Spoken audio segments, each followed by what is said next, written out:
Cyprus is now regarded as the toughest rally of the year. There are literally thousands of corners, making steering a precious but fragile commodity. There are rocks everywhere you look, and one bad contact can result in power steering problems or a stage-ending broken steering arm. Chris Atkinson has had a few steering issues of his own in the past, so who better to talk us through the mechanics of steering? We're off to Cyprus soon, and obviously that's one of the toughest rallies of the year. Really twisty, really rough. The most important thing there is our steering. We need to have the steering to make sure we can get around all those corners, and because there's so many corners, if you lose your power steering, then it's impossible and you're going to lose minutes. So I'll give you a quick guide through our steering rack and show you how it all works. Firstly, we've got the steering column coming down here, and this is obviously from the steering wheel and works its way down into the rack.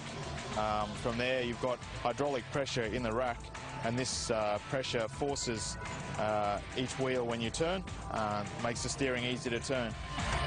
Using Virtual Spectator, you can see exactly how the steering rack connects the steering wheel to the wheels for that precision feeling the drivers crave in Cyprus. We can also see just how the hydraulic fluid assists the steering.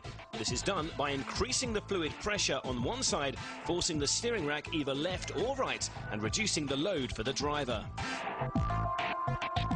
Now, the problem occurs when you either bend the steering arm at the end. Something Chris experienced firsthand in Australia last year. In the middle of the road, the middle of the corner, lost the steering, and I'm driving with the steering wheel at 90 degrees. I can't stay straight.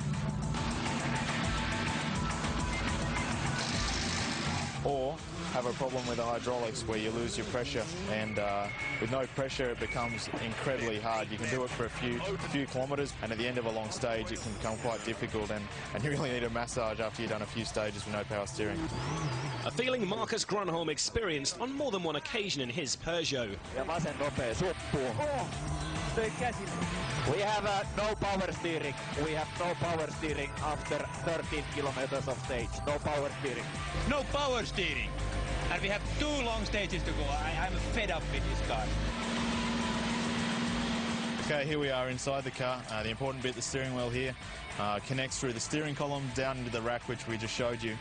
Obviously, the steering wheel, like I've shown you before, actually is covered in felt, and that on your gloves you also have a similar material, and that bonds together, gives you extra grip, and that's important, especially when you lose your power steering, because you've got no control over the big bumps and it can get ripped straight out of your hands. You have to watch out for that. Basically, that's it. Pretty simple, and hopefully we have no problems come Cyprus, and then we can have a really good rally.